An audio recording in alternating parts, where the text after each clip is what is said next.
Hi guys, back again. Lulu's Mysterious Mission. We are on chapter 15. If you remember last time when we came together and read, Lulu was being trained as a spy, and Miss Linsky was teaching her, if I remember correctly, R and R, remember? Which was to repair and restore. Let's see what's gonna happen in chapter 15. Kind of a long chapter. On Monday afternoon, after school, Lulu rushed into her house, yelling, "I'm home, Miss Zielinski, and ready for training." Some clever readers will wonder why Miss Zielinski wasn't waiting outside Lulu's school. Some even cleverer readers will figure out that it's because Miss Zielinski is now Lulu's spy trainer, not her babysitter. There was no answer. Lulu yelled a few more times, then ran upstairs and checked out all of the rooms, repeatedly calling Miss Zielinski's name. Still no answer. Back downstairs again, Lulu went racing from room to room, her heart beating fast as she called out, "Miss Zielinski!" But the house was empty. At least it seemed empty until Lulu reached the kitchen, where she saw someone sitting quietly on a chair. That someone definitely wasn't Miss Zielinski. What Lulu saw instead was a stranger, a woman as beautiful as a movie star, with long blonde hair and big blue eyes and a slinky blue dress that perfectly matched. Who's that? There's the person she sees. There's Lulu. There she is. Who is it? Who does she see? Her slinky blue dress matched perfectly to her eyes. And though, as we all know, our Lulu is not the kind of girl who frightens easily, she was shocked and alarmed to encounter this awesome blonde. "Who are you?" Lulu demanded. "And why are you here? And what have you done with Miss Sonia Sophia Zielinski?" The beautiful stranger smiled at Lulu, tossed her long blonde hair, and then replied in a voice as sweet as candy. "But Lulu," she said to her, "I am Miss Zielinski." Lulu was fainting. Well, not really fainting, but feeling so weak and wobbly in the knees that she had to sit herself down before she fell down.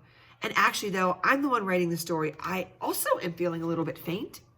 "I don't understand. I'm so confused." Lulu was almost babbling. "How can you be you when you have turned into a totally different person?" Miss Zielinski corrected her. "I have turned myself into a different person." We finished with R and R. Now we're moving on to Basic Spy Lesson 2, which is known as D and P, Disguise and Penetrate. Miss Zielinski explained that Miss Zielinski explained that an extremely important spycraft technique was the ability to disguise your appearance so totally that even those closest to you wouldn't know you were you. Just as important, she added, was being able to penetrate or see through others' disguises, so you'd always be able to tell that they were them. "We'll work on D&P today and tomorrow," Miss Zielinski said to Lulu, who completely recovered from her shock, said, "Great, let's go." Miss Zielinski explained that she had spent all Monday morning searching through her duffel bag for various items to transform Lulu into. "Into who?" asked Lulu, exploding with curiosity. "Who will I be?" "You'll see in due time," Miss Zielinski said. "We'll do them one by one, and after each transformation, you'll look in the mirror. But remember, I want no complaining and no argument." No complaining? No argument?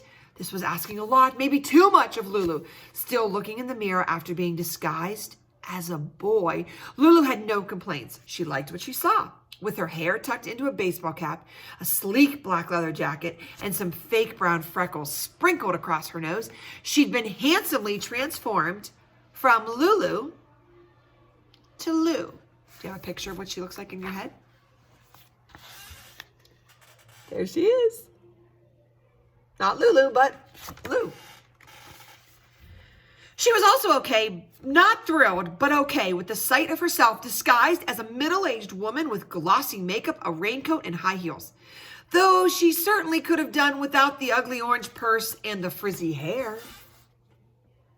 There she is. Heels, purse, look at that face. It was only when the mirror reflected to Lulu's absolute horror a pudgy, pigtailed, 3-year-old girl in pink sneakers, pink ribbons, pink pants, and a pink t-shirt that Lulu she desperately had to say something. Are you ready?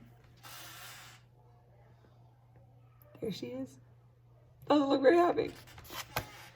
But before Lulu speaks, I'd like to say that if these transformations seem kind of impossible, and I'll be among the first to admit they do, it's because we do not know the tricks of the trade. Spycraft can make anyone look shorter or taller, younger or older, female or male, animal, vegetable, or mineral. I may be writing the story, but the only folks here who know that stuff, who know that stuff are Triple S, the former head of all spy training, and Lulu, who is right now being trained. Except that maybe Lulu is about to stop being trained because she cannot help herself. She simply has to argue with Miss Zielinski. Oh, we know what happens when she argues. A spy disguised as a pink and pigtailed 3-year-old. This is positively the dopiest, dumbest, stupidest thing I have ever heard in my life. Miss Zielinski looked long and hard at Lulu. And this, she said, is gross insubordination. A fancy way to say that you have seriously disobeyed me and you are doomed. Since you have dared to question me, I hereby this minute resign as your spy trainer. Lulu, in a panic, sunk to the floor and actually begging on bended knees, asked Miss Zielinski to give her one more chance. What's she going to do? Is she going to give her a chance?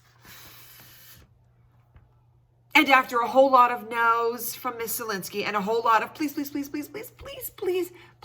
from Lulu, Miss Zielinski relented and said to Lulu, I've already invested a great deal of time in your training.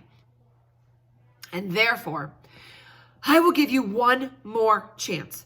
I will also offer the following explanations, after which I will never, ever explain anything, and you never, ever again will argue or complain. Miss Zielinski proceeded to explain. If you wanted to put a spy in a playground or a preschool or a daycare center, who's the least suspicious person you could pick? The least suspicious person would be a little girl in pigtails, equipped with a hidden camera and a recording device. Have I made my point? Don't answer. Of course I have. Miss Zielinski cleared her throat again, and in order to prepare you for the next disguise we're doing so you won't lose control when you look at yourself in the mirror, consider this question. If the bad guy you wanted to spy on was meeting another bad guy somewhere out in the country with open fields and not a tree in sight, what disguise would you wear that would let you, without their having a clue, listen to every single word they said? What would you dress up as? What would you spy as? What are you thinking? Make a prediction in your head. Out in the country, no trees around, open fields, not a tree in sight. Lulu, instead of trying to answer, took a look in the mirror. Calmly gazing back at her was make a prediction. What was gazing back at her? I can't hear you, but make a guess. Are you ready? A cow. A cow was gazing back at her. Look at that face. Makes sense though, right? That brings us to chapter 16. So now, she's learned to disguise herself. What's going to happen in chapter 16? I'll read the first sentence just to get your interest piqued. By the end of Monday, Lulu had learned to disguise herself as... We'll see you next time. Hope you liked it.